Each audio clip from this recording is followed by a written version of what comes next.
আসসালামু আলাইকুম। Hello everyone, আশা করি সবাই তোমরা ভালো আছো। তোমরা কিন্তু তোমাদের নতুন কারিকুলাম নিয়ে সবাই অনেক বেশি চিন্তিত আছো যে নতুন সিলেবাসের নতুন বইগুলো কিভাবে পড়বা সেটা বুঝে উঠতে পারতেছো না। তো তোমাদের এই চিন্তার কথা মাথায় রেখে তোমাদের পাশে আছে মাইন্ড ভার্স। তো আজকে আমরা যেটা নিয়ে আলোচনা করব সেটা হচ্ছে তোমাদের ডিজিটাল প্রযুক্তি বইয়ের শিক্ষণ অভিজ্ঞতা 1 ডিজিটাল আগামীর প্রস্তুতি নিয়ে। তো চলো তোমাদেরকে একটু সহজ করে বোঝানোর চেষ্টা করি। তো তোমরা একটু লক্ষ্য করো, যখন আমাদের হাতে কোনো প্রযুক্তি ছিল না তখন আমাদের জীবনযাত্রার মানটা কেমন ছিল। দেখো, আমাদের হাতে যখন প্রযুক্তি ছিল না তখন কিন্তু আমরা যদি এই বাংলাদেশে বসবাস করে আমেরিকাতে বসবাস করে এমন কোনো লোকের সাথে যোগাযোগ করতে চাইতাম, তাহলে কিন্তু আমাদের কয়েক সপ্তাহ থেকে কয়েক মাস চলে যাইতো। কিন্তু দেখো, এই প্রযুক্তির বিকাশের ফলে আমরা কিন্তু সেকেন্ডের মধ্যেই পৃথিবীর এক প্রান্ত থেকে অন্য প্রান্তে যোগাযোগ করতে পারতেছি। আচ্ছা, আমাদের কি শুধু যোগাযোগ মাধ্যমটাই উন্নত হয়েছে, আর কি কোনো কিছু হয় নাই? তুমি লক্ষ্য করো যে যোগাযোগ মাধ্যমের পাশাপাশি যদি বলো যে পেশার কথা, সেটাও পরিবর্তন হয়ে গেছে। তারপরে মানুষের বিনোদন মাধ্যম, তারপর লেনদেন, ধরতে গেলে পুরা জীবনযাত্রার মানটাই কিন্তু চেঞ্জ হয়ে গেছে। তো দেখো, আবার তুমি কল্পনা করো যে তোমাদের যে পড়াশোনার বিষয়টা, এটা কি এখন শুধু যে বইয়ের মধ্যে লিপিবদ্ধ আছে সেটা কিন্তু না। তুমি কিন্তু তোমার জ্ঞানের বিকাশ করার জন্য ইন্টারনেট থেকে প্রতিনিয়তই অনেক তথ্য নিয়ে থাকো। আচ্ছা, এখন ভাবো তো যে বর্তমানে আমাদের হাতে যে প্রযুক্তিটা রয়েছে, আজ থেকে 10 বছর পরে কি আমাদের সাথে সেই একই প্রযুক্তি থাকবে? দেখো, সেটা কিন্তু থাকবে না, কারণ এই পরিবর্তনশীল পৃথিবী প্রতিনিয়তই কিন্তু আপডেট হচ্ছে। এই আপডেট হওয়ার সাথে সাথে কিন্তু আমাদেরও আপডেট হতে হবে। তা না হলে কিন্তু আমাদের যে আসন্ন যে প্রযুক্তি আছে এর সাথে তাল মিলিয়ে চলতে পারবো না। তো এই অধ্যায় থেকে আমরা মূলত যে আসন্ন যে প্রযুক্তি আছে এর সাথে তাল মিলিয়ে কিভাবে চলতে হয় এটাই শিখবো। এবং পাশাপাশি তোমাদের বিদ্যালয়ের জন্য একটা বুলেটিন তৈরি করা শিখাবো, এবং এর সাথে তোমাদের জন্য, তোমাদের নিজেদের জন্য একটা অনলাইন পোর্টফোলিও তৈরি করা শিখাবো, যেটাতে তোমরা তোমাদের প্রতিনিয়ত করা প্রজেক্টগুলো আপডেট দিতে থাকবা এবং বছর শেষে দেখবা যে তোমাদের মধ্যে কীরকম আপডেট এসেছে। তো চলো আমরা আজকের প্রথম সেশন যে আছে সেটা শুরু করি। সেটা হচ্ছে কি, সত্যের অনুসন্ধান। দেখো, এই যে আমি তোমাদেরকে এতক্ষণ বললাম যে প্রযুক্তির আপডেট হওয়ার ফলে আমাদের কিন্তু জীবনযাত্রার মান অনেক সহজ হয়ে গেছে। তুমি একটু ভেবে দেখো তো, জীবনযাত্রার মান শুধু কি সহজই হয়ে গেছে? সেটা কিন্তু না। সাথে সাথে কিন্তু আমাদের অনেক সময় অনেক রকমের বিপদের সম্মুখীন হতে হচ্ছে। দেখো, এই প্রযুক্তিকে ব্যবহার করে এক শ্রেণীর লোক আছে যারা আমাদের মাঝে প্রতিনিয়তই কিন্তু মিথ্যা তথ্য দিয়ে আমাদের নিজেদেরকে বিভ্রান্ত করে দিচ্ছে। তার ফলে আমরা প্রতিনিয়তই কিন্তু বাধার সম্মুখীন হচ্ছি। তো এর জন্য আমাদের করণীয় হচ্ছে যে আমরা যে অনলাইন থেকে তথ্যগুলো নিচ্ছি সেটা আসলে কতটুকু সত্য কতটুকু মিথ্যা সেটা যাচাই করা। তো তোমাদের বইয়ে কিছু গল্প দেওয়া আছে, এগুলা পড়লে আশা করি তুমি বুঝে যাইবা যে কিভাবে একটা তথ্যকে নকল করা যায় আর কিভাবে একটা তথ্য আসল কিনা সেটা খুঁজে বের করা যায়। তো চলো শুরু করা যাক। তো দেখো, তোমাদের এখানে যে প্রথম একটা গল্প দেওয়া আছে যে সাগর নামে একটা ছেলে ছিল। সে পড়াশোনা শেষ করে কয়েকটা ব্যাংকে আবেদন করছে চাকরির জন্য। তো একদিন সে চাকরির সাক্ষাৎকার বিষয়ক বই পড়তে পড়তে বাস দিয়ে যাচ্ছিল। তার পাশের সিটে বসা একজন লোক সেটা লক্ষ্য করে তাকে বলল যে সেই লোকটির বড় ভাই একটি বড় ব্যাংকে চাকরি করে। সাগর যদি তাকে কিছু টাকা দেয় তাহলে সাগরের চাকরির ব্যাপারে তার ওই ভাইটিকে বলবে। তো সাগর তাকে কিছু টাকা দিয়েছে। এক সপ্তাহের মধ্যেই ওই লোকটি সাগরকে দেখে একটি চিঠি দিল। সাগর ওই চিঠিটা খুলে দেখলো যে ওই চিঠিটার মধ্যে আসলে তার যে নিয়োগপত্রটি আছে সেটা দেওয়া আছে। এবং লোকটির সাথে সাথে তাকে এটা বিশ্বাস করানোর জন্য একটা ওয়েবসাইট দেখালো। সেখানে যে ওয়েবসাইটের মধ্যে নিয়োগপত্রের যে নাম্বারগুলো দেওয়া আছে সেই নাম্বারের মধ্যে কিন্তু সাগরের একটা নাম্বার ছিল। তো সাগর এতে করে কনফার্ম হয়ে গেল যে সাগরের চাকরি হয়ে গেছে। সে খুশি হয়ে লোকটিকে আরো কিছু টাকা দিল। টাকা দিয়ে ওই নিয়োগপত্রটিতে যে দিন এবং ডেট ছিল সেই ডেট অনুযায়ী ওই ব্যাংকে যেয়ে দেখলো যে আসলে তার যে নিয়োগপত্রটা ছিল সেটা নকল। তো দেখো, এখানে প্রশ্ন হচ্ছে যে একটু চিন্তা করে বলি তো, বাসের ওই অসাধু লোকটি কি রূপে বিশ্বাসযোগ্যভাবে ওই নকল পরিচয়পত্র আর ওয়েবসাইটটি দেখালো। দেখো, ওই লোকটি কিন্তু এখানে প্রযুক্তির অপব্যবহার করছে। লোকটি কি করছে, অনেক চালাকির সাথে ইন্টারনেটকে ব্যবহার করে একটা নকল ওয়েবসাইট তৈরি করছে এবং সেটা সাগরকে দেখাইছে। দেখো এটা যদি আমরা একটু গুছায় লিখি তাহলে আমরা এইভাবে লিখতে পারি যে লোকটি ইন্টারনেটের মাধ্যমে ওয়েবসাইট তৈরি করার সফটওয়্যার ব্যবহার করে স্বনামধন্য পত্রিকার লোগো দিয়ে ওই পত্রিকার একটি নকল ওয়েবসাইট তৈরি করে এবং সেই ওয়েবসাইটে সাগরকে দেখিয়েছে। তো এইভাবেই কিন্তু লোকটি আসলে সাগরকে বোকা বানাইছে। তো চলো আমরা দ্বিতীয় আরেকটি ঘটনা দেওয়া আছে, সেই ঘটনাটা একটু পড়ি। দেখো এই গল্পটি আসলে জ্যোতি নামে একটা শিক্ষার্থীর এবং তার মায়ের গল্প। এখানে বলা আছে যে জ্যোতি নবম শ্রেণীর একজন ছাত্রী। সে একদিন বিদ্যালয় থেকে বাসায় আসার পরে তার মা তাকে জানালো যে সে একটা নিউজ দেখেছে, সেখানে বলা হয়েছে যে নবম দশম শ্রেণীর যত শিক্ষার্থী আছে তাদের মধ্যে সরকার থেকে ল্যাপটপ বিতরণ করা হচ্ছে এবং ওখানে আরো দেখাইছে যে কিভাবে ল্যাপটপের জন্য আবেদন করা লাগবে। তো জ্যোতিও দেখলো নিউজটা, দেখলো যে একটা স্বনামধন্য টেলিভিশনের সংবাদ। জ্যোতির মনে আর কোনো সন্দেহ থাকলো না, ফলে সে তার ব্যক্তিগত তথ্য দিয়ে যে অ্যাপ্লিকেশন ফর্মটা আছে সেটা পূরণ করে দিল। একদিন পরেই আননোন নাম্বার থেকে একজন কল দিয়ে জ্যোতির মার থেকে কিছু টাকা চাইলো যে ল্যাপটপের জন্য কুরিয়ার সার্ভিস হিসাবে তাকে কিছু টাকা পাঠানো লাগবে। জ্যোতির মা কোনো কিছু না ভেবেই মোবাইল ব্যাংকিং এর মাধ্যমে টাকা পাঠিয়ে দিল এবং কিছুক্ষণ পর দেখতে পেল যে নাম্বারটি বন্ধ। তো তারা বুঝতে পারলো যে তারা প্রতারণার শিকার হয়েছে। তো এখানে একটা প্রশ্ন হচ্ছে যে একটু চিন্তা করে বলি তো, অসাধু ওই লোকটি ইউটিউবের ওই টেলিভিশনের সংবাদটিকে কিভাবে বিকৃত বা নকল করলো। এখানেও কিন্তু আমাদের প্রযুক্তিকে কাজে লাগিয়ে লোকটি এই কাজটা করেছে। দেখো এখানে যেটা করছে সে একটা কি করছে, প্রথমে ভিডিও এডিটিং সফটওয়্যার ব্যবহার করছে।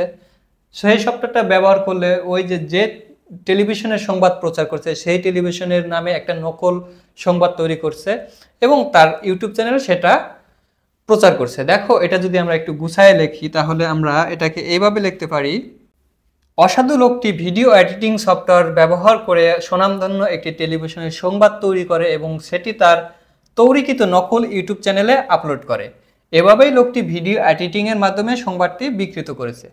তো এইভাবে আমরা কিন্তু এটা সহজেই লিখতে পারি। চলো আমরা এর পরের গল্পটাতে যাই। তো এর পরের গল্পটা হচ্ছে যে পলাশের বাবা। পলাশও নবম শ্রেণীর একজন ছাত্র। তো পলাশের বাবা তার সোশ্যাল মিডিয়াতে থেকে একটা মেসেজ পায়। সেই মেসেজটা দিয়েছে তারই একজন পরিচিত বন্ধু এবং সেই মেসেজটাতে একটা সংবাদপত্রে লেখা আছে যে নবম শ্রেণীর বইয়ে অপ্রাসঙ্গিক কিছু ছবি যুক্ত করা হয়েছে এবং সেই বইয়ের পৃষ্ঠাটাও সে এখানে দিয়ে দিয়েছে। তো পলাশ যেহেতু নবম শ্রেণীরই একজন ছাত্র, তো এই খবরটা দেখে পলাশের বাবার মাথায় একটু গরম হলো।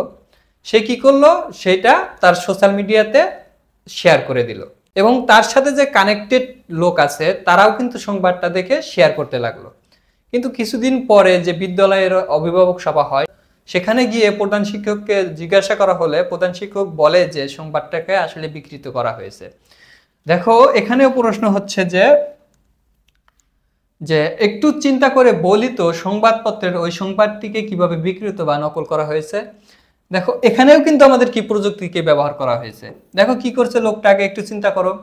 লোকটা কি করছে, একটা ছবি এডিটিং সফটওয়্যার ব্যবহার করছে। ছবি এডিটিং সফটওয়্যার ব্যবহার করে ওই সংবাদপত্রের কার্ড এবং লোগো ব্যবহার করছে, করে সেই ছবিটিকে একটা সংবাদপত্রের রূপ ধারণ করাইছে, করে কিন্তু পলাশের বাবাকে এসএমএসটা দিছে এবং এটা দেখে পলাশের বাবা বিরক্ত হয়েছে। দেখো এই প্রশ্নটা তোমরা সাজিয়ে এইভাবে লিখতে পারো, সোশ্যাল মিডিয়ার প্রচারিত সংবাদটি ছবি এডিটিং সফটওয়্যার ব্যবহার করে একটি সুনামধন্য পত্রিকার লোগো কার্ড ব্যবহার করে এবং পাঠ্য বইয়ের পৃষ্ঠাতে অপ্রাসঙ্গিক ছবি যুক্ত করে সংবাদপত্রের সংবাদটিকে বিকৃত করা হয়েছে। দেখো এই গল্পটাতে কিন্তু তাই বলা হয়েছে। চলো দেখি, আমরা দেখলাম যে কিভাবে সংবাদকে বিকৃত করা হয়। আমরা কিন্তু মোটামুটি বুঝতে পারছি যে একটা সংবাদকে কিভাবে বিকৃত করা হয়। দেখো এতক্ষণ দেখলাম যে একটা সংবাদকে কিভাবে বিকৃত করা হয়। তো এখন আমরা দেখব যে কিভাবে আমরা চিনবো যে এই সংবাদটি আসলে বিকৃত সংবাদ, এই সংবাদটি আসলে সত্য না। তো দেখো তোমাদের এখানে প্রশ্ন করছে ওই রকমই যে উল্লেখিত তিনটি পরিস্থিতিতে সাগর, জ্যোতি ও জ্যোতির মা ও পলাশের বাবা কি কি করতে পারতেন বলে আমি মনে করি। দেখো একটা উদাহরণ দেওয়া আছে, সাগরের ওই লোকটিকে বলা উচিত ছিল আপনার মোবাইলে যে ওয়েবসাইটে দেখাচ্ছেন তার একটা লিঙ্ক আমার মোবাইলে পাঠান। আর ওয়েবসাইটটির ইউআরএল বা ঠিকানা দেখেই সাগর বুঝে যেত যে এটি নকল ওয়েবসাইট। দেখো একটা ওয়েবসাইট যখন তৈরি করে হুবাহুব একটা ওয়েবসাইট তৈরি করা যায়, কিন্তু যে ইউআরএলটা আছে এটা কখনোই হুবাহুব তৈরি করা যায় না।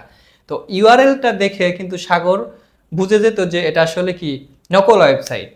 এছাড়াও কিন্তু সাগর নিয়োগপত্রটির কাগজ, লোগো, খামের ঠিকানা দেখলেই সাগর বুঝতে পারতো এটি নকল। আর আরেকটা হচ্ছে নিয়োগপত্রটি ইমেইল কিংবা ডাক যোগাযোগে সাগরের ঠিকানায় আসার কথা, কোনো ব্যক্তির হাতে নয়। দেখো এটা কিন্তু অনেক ইম্পর্টেন্ট যে আমাদের নামে যদি কখনো কোনো নিয়োগপত্র আসে সেটা কিন্তু ডাক যোগাযোগ মাধ্যম হয়ে আসবে, অথবা আমাদেরকে সরাসরি ইমেইল করে পাঠাবে, কোনো লোকের মাধ্যমে আসবে না। কিন্তু সাগরকে কিন্তু ওই লোকটা নিজে দিয়েছে। সাগরের এখানে বোঝা উচিত ছিল যে নিয়োগপত্রটি আসলে কোনো লোকের দ্বারা আসে না। আর আরেকটা সাগরের যেটা ভুল হয়েছে সেটা হচ্ছে কোনো চাকরির পরীক্ষাতে চাকরি পাওয়ার লোভে কাউকে টাকা দেওয়া উচিত না। এটা কিন্তু এক ধরনের অপরাধ, সাগরের এটি করা উচিত হয়নি। দেখো এইরকম ভাবে কিন্তু মিথ্যা তথ্য প্রচার করে অনেকেই অনেকের কাছ থেকে এভাবে টাকা হাতিয়ে নিছে। তো আমাদের এই বিষয়টিতে সতর্ক হয়ে থাকতে হবে যে চাকরির লোভে পড়ে কাউকে টাকা দেওয়া উচিত নয়।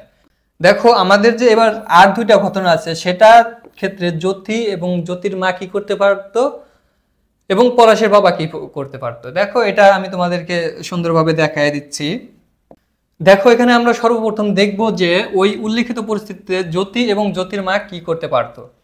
দেখো প্রথমে জ্যোতির উচিত ছিল ইউটিউব চ্যানেল দেখানো ভিডিওটা আসলে সত্যি কিনা যাচাই করা। এক্ষেত্রে সে যেটা করতে পারতো, শিক্ষার্থীদের মাঝে ল্যাপটপ বিতরণের কাজ যেহেতু শিক্ষা মন্ত্রণালয়ের, সুতরাং জ্যোতি শিক্ষা মন্ত্রণালয়ের ওয়েবসাইট যে আছে সেখানে যে তথ্যটিকে যাচাই করতে পারতো যে আসলেও কি তথ্যটি সত্য কিনা, যে শিক্ষার্থীর মাঝে যে ল্যাপটপ দিতেছে সেটা সত্য কিনা।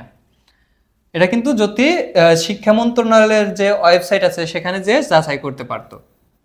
এখানে জ্যোতির মা যেটা ভুল করেছে সেটা হচ্ছে যে কোনো কিছু কুরিয়ার করলে সেটির ব্যাপারে টাকা লেনদেন করতে হয় কুরিয়ার কোম্পানির সাথে। তাই জ্যোতির মায়ের কোনো অচেনা ব্যক্তিকে না জেনে মোবাইল ব্যাংকিং এর মাধ্যমে টাকা পাঠানো উচিত হয়নি। এছাড়াও দেখো শিক্ষার্থীদের মাঝে যে ল্যাপটপ বিতরণের বিষয়টা সেটা কিন্তু বিদ্যালয়ের শিক্ষকরা অবশ্যই অবগত থাকবে। তো সেক্ষেত্রে জ্যোতির উচিত ছিল যে তার যে বিদ্যালয়ের যে শিক্ষকরা আছে তাদের সাথে একটু পরামর্শ করা যে আসলেও কি এটা বিষয়টা সত্য কিনা।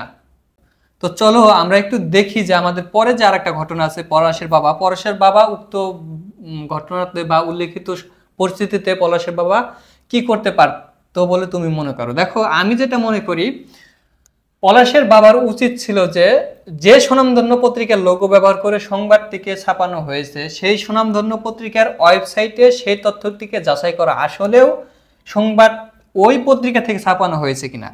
দেখো বিষয়টা যদি তোমাদেরকে আরেকটু সহজভাবে বলতে চাই, সেটা হচ্ছে যে আমরা কিন্তু জানি যে যে যে সকল সংবাদপত্র এখন আমাদের মাঝে আছে সে সকল সংবাদপত্রের কিন্তু এখন অনলাইনেও ওয়েবসাইট আছে। তো ওই ওয়েবসাইট থেকেও কিন্তু আমরা সংবাদপত্রগুলোকে পড়তে পারি। তো পলাশের বাবার উচিত ছিল যে যে সংবাদপত্র থেকে সংবাদটি দেখেছে ওই সংবাদপত্রের ওয়েবসাইটে যে তথ্যটিকে যাচাই করা, যে ওই সংবাদপত্র থেকে ওই সংবাদটি ছাপা হয়েছে কিনা। আর দ্বিতীয়ত সে যেটা করতে পারতো যে যে বইটিকে নিয়ে সংবাদটি বিকৃত করেছে সেই বইটি সংগ্রহ করে তথ্যটি যাচাই করতে পারতেন।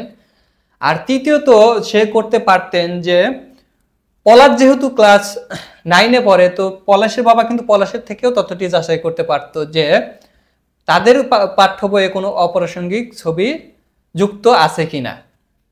দেখো এতক্ষণের আলোচনায় আমরা কিন্তু বুঝতে পেরেছি যে একটা সংবাদকে কিভাবে নকল করা হয় এবং সেটাকে যাচাই করার জন্য আমাদের কি কি পদক্ষেপ গ্রহণ করতে হবে।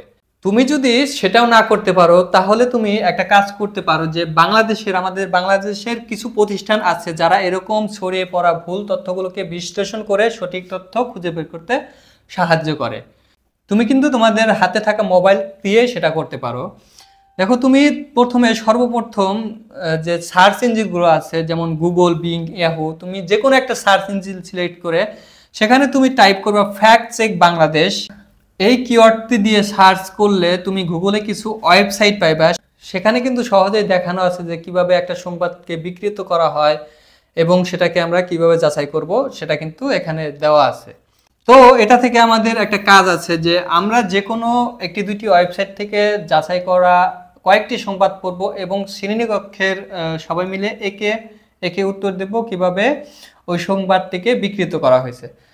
দেখো তোমাদের সবার হাতেই যেহেতু মোবাইল আছে, তো এইটাকে আমি মোবাইল ফোনের মাধ্যমে আমি একটা ভিডিওর মাধ্যমে তোমাদেরকে বোঝানোর চেষ্টা করতেছি। চলো ভিডিওটা দেখে আসি। আচ্ছা দেখো, আমরা এই ভিডিওতে দেখাবো যে বাংলাদেশের কিছু প্রতিষ্ঠান আছে যারা এরকম ছড়িয়ে পড়া ভুল তথ্যগুলোকে বিশ্লেষণ করে সঠিক তথ্য খুঁজে বের করতে সহায়তা করে। তো এইটা করার জন্য তুমি তোমার ফোন থেকে যে কোনো একটা সার্চ ইঞ্জিনে গিয়ে ফ্যাক্ট চেক বাংলাদেশ লিখে সার্চ করবা। এটা লিখে সার্চ করার সাথে সাথে তোমাদের সামনে কিছু ওয়েবসাইট আসবে। এই ওয়েবসাইটগুলোই তোমার ভুল তথ্যকে যাচাই করে দেয়। তো চলো আমরা এখানে সার্চ করি। আমি সার্চ করার জন্য সার্চ ইঞ্জিন হিসেবে এখানে গুগল নিয়েছি, তোমরা বিং বা ইয়াহু যে কোনো একটা নিতে পারো। তো আমি এখানে সার্চ করতেছি। দেখো ফ্যাক্ট চেক বাংলাদেশ লিখে সার্চ দিতেই কিন্তু আমার সামনে কিছু ওয়েবসাইট চলে আসছে। এই ওয়েবসাইটগুলোই মূলত ফুল তথ্যগুলোকে যাচাই করে দেয়। তো চলো কয়েকটা আমরা ভিজিট করে দেখি।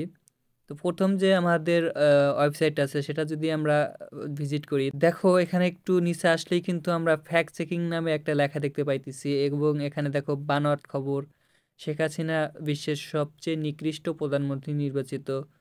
তারপরে আছে বানোয়াট খবর, শিশুর শরীরে হঠাৎ করে গজাচ্ছে পশুর লোম। তারপরে আর একটা আছে বানোয়াট খবর, বিসিবি না চাইতেই বিদায় জানিয়ে দিলেন সাকিব। দেখো এখানে আমি সংবাদগুলোকে পড়িয়ে দেখাচ্ছি না, কারণ অনেক সময় লেগে যাবে। তুমি যেটা করবা, তোমার বাসায় যদি ইন্টারনেট সুবিধা থাকে তাহলে তুমি এই ওয়েবসাইটগুলো থেকে কিছু যাচাই করা সংবাদ পড়বা এবং দেখবা যে আসলে সংবাদটিকে কিভাবে বিকৃত করা হয়েছে।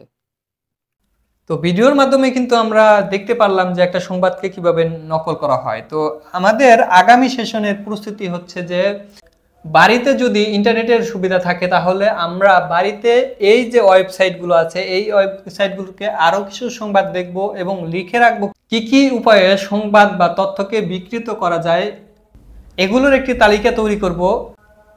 দেখো তোমাদের যদি ইন্টারনেট সুবিধা না থাকে তাহলে তোমরা তোমাদের চারপাশে বিভিন্ন ঘটনা বা তথ্য পর্যবেক্ষণ করে খুঁজে বের করবা ওই ঘটনাকে কিভাবে বিকৃত করা হয়েছে তার একটা তালিকা তৈরি করবা। দেখো এটার বিষয়ে যদি আমি তোমাদেরকে একটু উদাহরণ দেই, সেটা হচ্ছে যে আমরা কিন্তু হর হামেশাই এখন শুনতে পারি যে একটা লোক ফোন দিয়ে বলতেছে যে আমরা বিকাশ অফিস থেকে ফোন দিয়েছি, বিকাশ অফিসের লোক আপনার বিকাশটি আমরা বন্ধ করে দিতে চাচ্ছি, আপনি কি চান আপনার বিকাশটাকে খোলা রাখুক? তখন এই পাশ থেকে আমরা উত্তর দিই হ্যাঁ আমরা তো চাই বিকাশটাকে খোলা রাখুক। তখন তিনি কিন্তু আমাদেরকে বলে যে তাহলে আমাদের কিছু তথ্য দিয়ে সহায়তা করবেন। আমরা কিন্তু কোনো কিছু না ভেবে সাথে সাথে তাকে সকল প্রকার তথ্য দিয়ে দেয় এবং পরবর্তীতে আমরা কিন্তু দেখতে পারি যে আসলে তিনি আমাদের ঠকিয়েছে এবং আমাদের বিকাশের যা টাকা ছিল সেটা নিয়ে গেছে। তো এরকম তথ্য কিন্তু আমরা হরহামেশাই অনেক শুনতে পাই। তো তুমিও দেখবা তোমাদের বাসার আশেপাশে এরকম কোনো ঘটনা হয়েছে কিনা। তুমি এটা দেখে একটু চিন্তা করবা যে কিভাবে এই ঘটনাকে বিকৃত করা হয়েছে এবং এই ঘটনার পরিপ্রেক্ষিতে আমরা কি কি পদক্ষেপ নিতে পারতাম। তো এগুলা চিন্তা করে তুমি একটা খাতায় লিখবা, খাতায় লিখে আগামী সেশনে আসবা। তো আজকে আমাদের এই পর্যন্তই। পরবর্তী ক্লাস দেখার জন্য সবাইকে আমন্ত্রণ করে আজকে এখানে বিদায় নিছি। আল্লাহ হাফেজ, আসসালামু আলাইকুম।